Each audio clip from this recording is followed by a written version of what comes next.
Our second reading comes from the very end of the prophet Habakkuk. I shall be reading chapter 3, verses 17 through 19.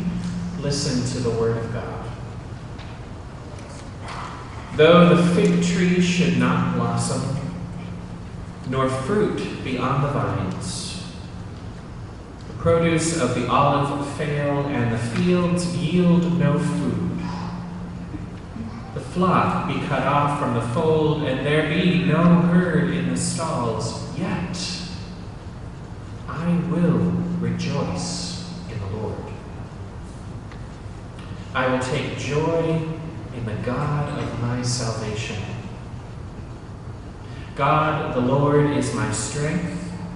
He makes my feet like the deer's. He makes me tread on my high places. Friends, this is the word of the Lord. Thanks be to God. May God add his blessing to the reading and to the hearing of his holy word.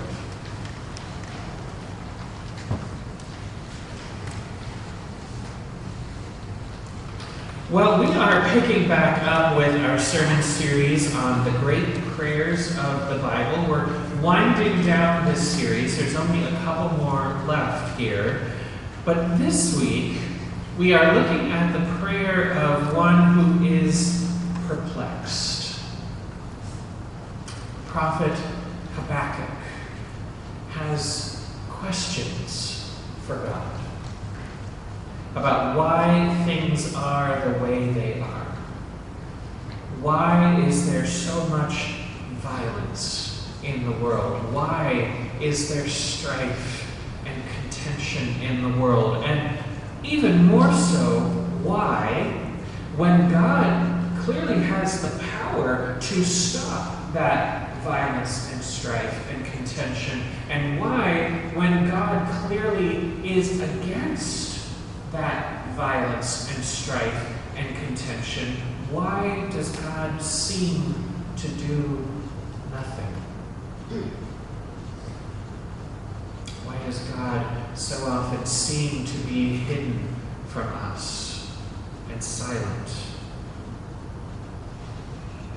And the entire book of Habakkuk, it's 3 chapters long, is actually a series of prayers to God and answers from God on these very questions. It's unlike any other book in the Bible. Habakkuk actually carries on a dialogue with God himself about these questions and what it means, in light of the answers, to live by faith. Because ultimately, that is the book's conclusion to these questions. This is the answer that God gives to us, that the righteous, his people, will live by faith. But before we get to that conclusion, let's take up these questions that Habakkuk has for the Lord. We didn't have time to read the very beginning of the book. I wish that we'd been able to read the whole thing. Hopefully when you go home, you'll sit down and you'll read the entire book. As I said, it's only 3 chapters long. But here's how Habakkuk begins his dialogue with the Lord. O Lord, how long shall I cry for help and you not hear me? How long shall I cry out to you violence and you not save? Why do you make me see iniquity? Why do you idly look at wrong? Destruction and violence are before me. Strife and contention arise. The law is paralyzed. Justice does not go forth. The wicked surround the righteous, and justice goes forth perverted. And maybe you have asked God these kinds of questions. Maybe you understand exactly where Habakkuk is coming from. Maybe you have cried out to God, and you have prayed faithfully, and you have asked God to save. You have asked God to intervene. You have asked God to stop wars and violence, to heal diseases and sickness, to come against those who pervert justice and those who exploit the weak and the vulnerable. And yet, somehow, in spite of all your prayers, it feels like God has done relatively nothing. It feels like, it seems like God is not listening. And perhaps you can identify with Habakkuk in asking these hard questions of God. They're very old questions, I might add. They're questions that we Christians still get thrown at us time and again from atheists and agnostics and people who try to set out to prove that only an idiot would be a Christian. That you have to check your brain at the door in order to worship God. Because look at all the terrible things that are happening in this world. Why, if there were a God, would he allow such things to happen? We've all heard that, haven't we? And Habakkuk dares to ask that question. We discussed it last month. Those of you who read the July book, Philip Yancey's Disappointment with God. We discussed those very questions. And we saw some answers from the scriptures. Here's one of the places that God answers some of these questions. Now, it's a specific answer to Habakkuk for his time. But from it, we can draw some principles for ourselves as well. God comes to Habakkuk and he says, Habakkuk, I am not blind. I am not deaf. I have not checked out. I am at work in your world, even when you don't see it. And all of those injustices that concern you so, and all of those sins that weigh heavily upon you, I am going to bring judgment for all of those things. But brace yourself, Habakkuk, because here's how I'm going to do it. I'm going to send the armies of Babylon against your country. And Habakkuk is stunned. He is absolutely stunned by the answer that he gets from God. God's going to use who? The Babylonians? The enemy? God, our holy God, is going to exercise a holy judgment against us, his people, by using them to come and conquer us. At this time, Babylon was a rising superpower in the world. Habakkuk prophesied at a time when the Babylonians were slowly on the rise and were slowly conquering more and more people and were getting closer and closer, encroaching more and more upon the territory of the nation of Judah. And let me tell you, folks, the Babylonians were notoriously cruel and violent. They were the kinds of soldiers who thrived on violence and brutality just for the sake of violence and brutality. These are not the kinds of soldiers who scrupulously observe the rules of war. There was no Geneva Convention at this time, okay? So Habakkuk is flummoxed by God. He can't wrap his mind around the idea of a holy God choosing to use the Babylonians of all people to bring a holy judgment against his people. In our mind today, and this is a very flawed analogy, okay? Don't press into this too hard. But in our mind today, it would be as if we heard God say, hey, I'm going to bring a judgment upon America, and I'm going to use the Iranians and the North Koreans to do it. Don't go around telling everybody that that's what I'm preaching, by the way, because I'm not.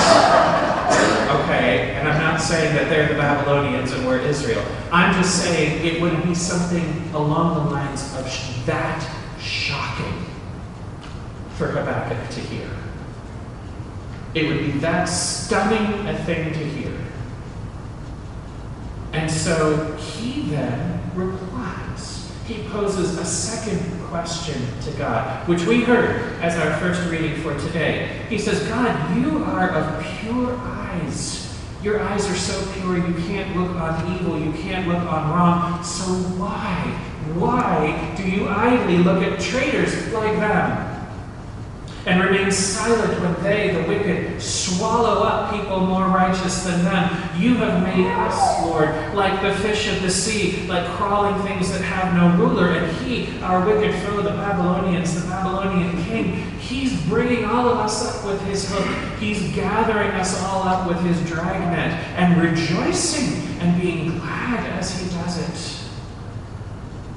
For by this he lives in luxury and his food is rich. Is he then to keep on emptying his net and killing us, killing nations forever? God, I'm going to stand here at my watchpost and station myself on the tower until you answer me. How long are you going to allow the Babylonians to do the terrible things that they're doing? And for the rest of chapter 2, which again we didn't have time to read today, God essentially gives this answer. Hey, Habakkuk, don't worry. I'm going to bring judgment against them as well, but all in good time. Babylonians, they're puffed up. They are a nation that is not upright. Woe to them who heap up what is not their own. Woe to them who gain through evil for their house. Woe to them who build a town with blood and found a city on iniquity. Don't worry, Habakkuk. The Babylonians will get theirs, and one day all things will be good. One day, and God doesn't say when, we're still waiting for this, the earth will be filled with the knowledge of the glory of the Lord like waters cover the sea. That's the answer that God gives. And guess what? It's not satisfying, is it?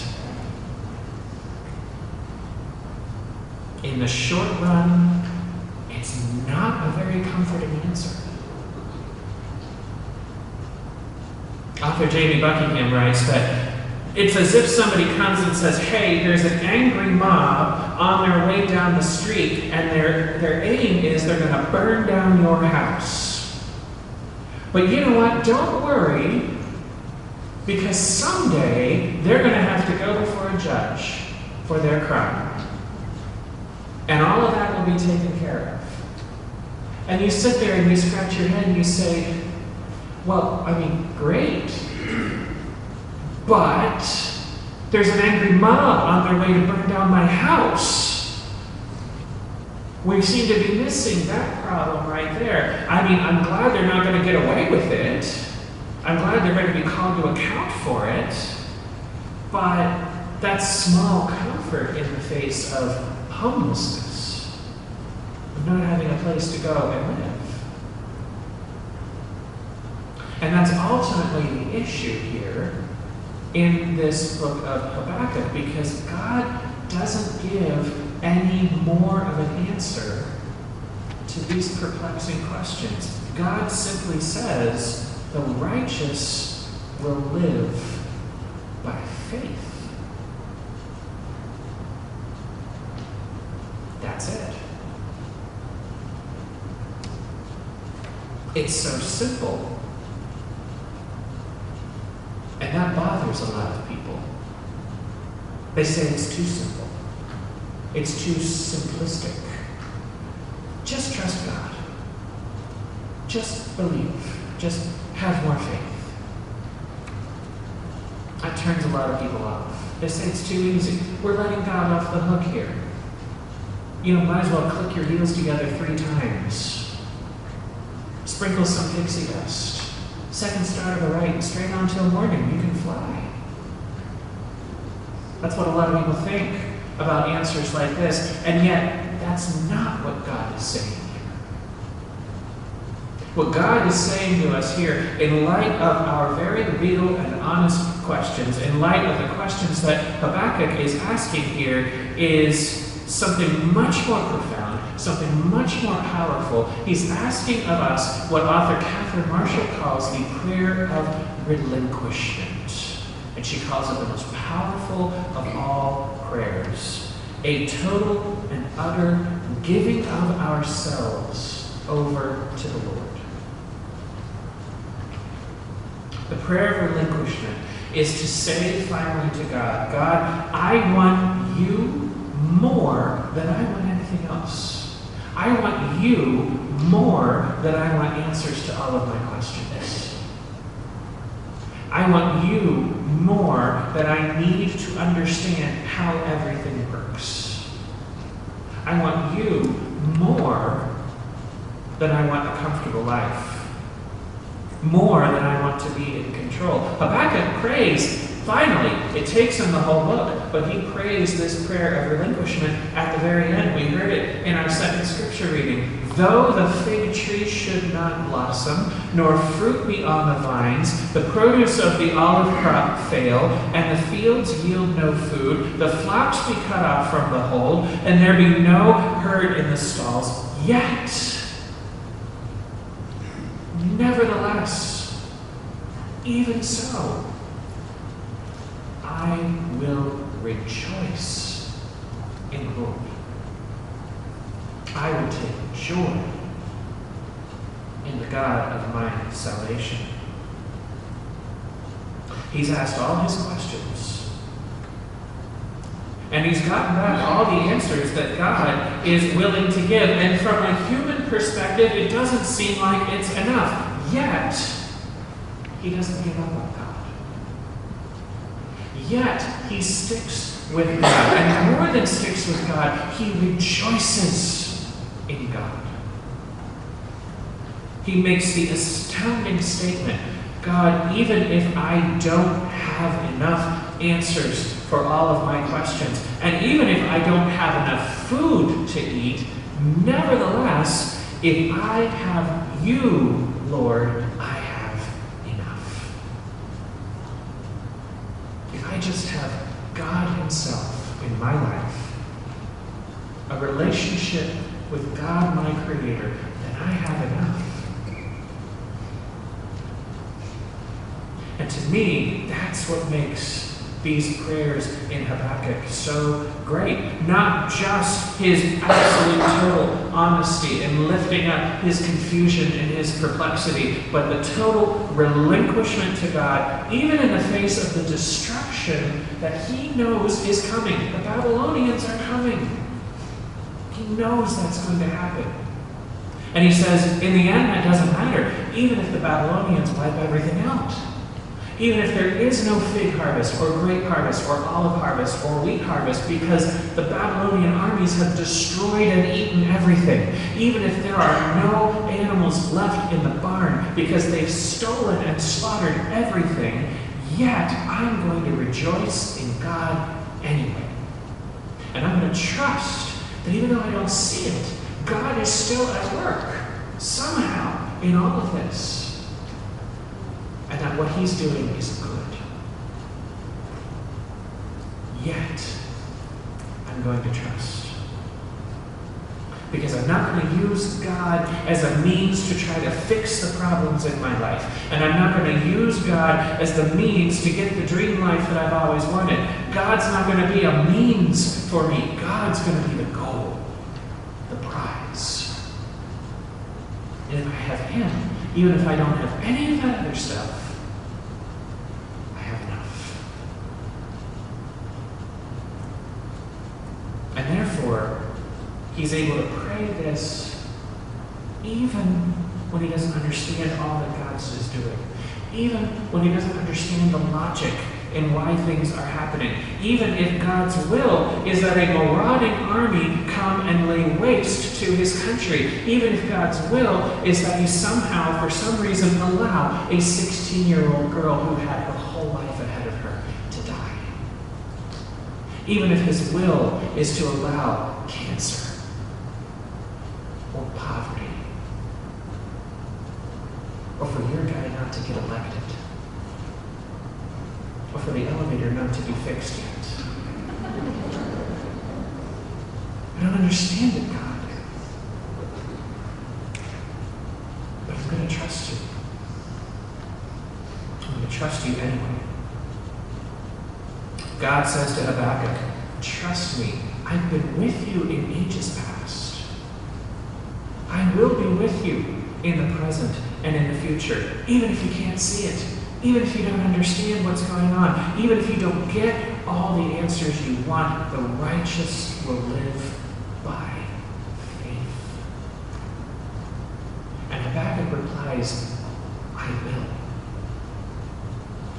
I will live by faith. By faith in God, I will have life. By faith, I will trust that God is in charge. By faith, I will trust that God knows what he is doing, that God will not abandon me. By faith, I will trust that no matter what, God will be enough for me.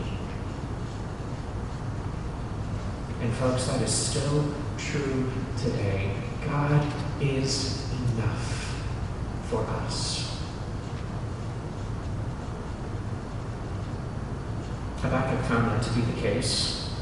2 weeks ago, we saw Jeremiah finding that to be the case as we look at that great prayer from the book of Lamentations. Our own Debbie Menninger last week preached something very similar to this, didn't she? It was a fantastic sermon. She found that God was enough. My question to you today is, have you found God to be enough for you? No matter what. Have you been able to pray this prayer of relinquishment? And you keep praying it, because sometimes we need to pray it over and over again, don't we? Sometimes we give it all to God and then we take it back. And then we got to give it all to God again. And we say, I trust you. And then an hour later we have to say, I trust you again. Have you been able to pray this prayer, to humble yourself, to bow the knee before God and to say, God, I will trust you, even though I don't understand why things are happening the way they are, even though I don't understand what you're doing or not doing in our world right now, even though I am being made to go through things that I don't want to go through. And that doesn't mean I can't keep asking my questions, God. If anything, Habakkuk shows we can ask all kinds of questions of God. We can yell them at God and cry them to God and shout them at God and be brutally honest with God. He's big enough. He can take it. He wants us to be honest with him. But let me tell you, at some point, God's going to say to every single one of us, for now, this is all the answer I'm going to give. Now trust me. Trust me anyway.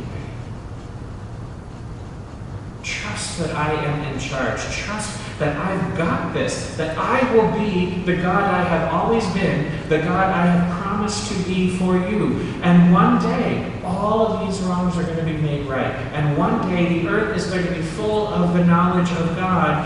And at some point, we're going to get that challenge from God. And he's going to call us to step out on faith. As your pastor, I'm here to tell you, that is a safe bet to take. That is a safe bet to take. And I'm sure that Habakkuk and Jeremiah and Debbie will add their voices to mine as well. You may be perplexed right now. You may be confused right now. You may be going through unbearable pain and loss. You may be gripped by fear and anxiety. You may be stuck in depression and grief and anger. Whatever you are facing, whatever you are wrestling with, hear me today. Keep lifting it up to the Lord. Keep praying faithfully. Keep seeking God's face. Keep asking your questions. Keep seeking his wisdom. And then bow your knee in trust and relinquish it up to the Lord. And even if you don't understand what God is doing, and even if you're in pain and hurting, trust him. Trust that he is at work. Keep following him. Keep praying to him. Keep seeking him. for he is enough. He is enough for you. He is sufficient. Believe me, believe Habakkuk, believe Jeremiah, believe Debbie, and countless others who would add their voices to what I am telling you here today. He is enough. He is good. He is trustworthy. And the righteous can and will and must live by faith. Hallelujah. Hallelujah. To God alone be the glory. Let us pray. God, we thank you that you are our God even when we don't understand everything. And we thank you that you are enough for us, that you are good, that you are trustworthy, even when it feels like our world is spinning out of control. In the days and weeks to come, we ask that you would help us to humbly bow before you and to put our trust in you over and over again. Help us to believe even where we have not seen. And we pray all of this in Jesus' name. Amen.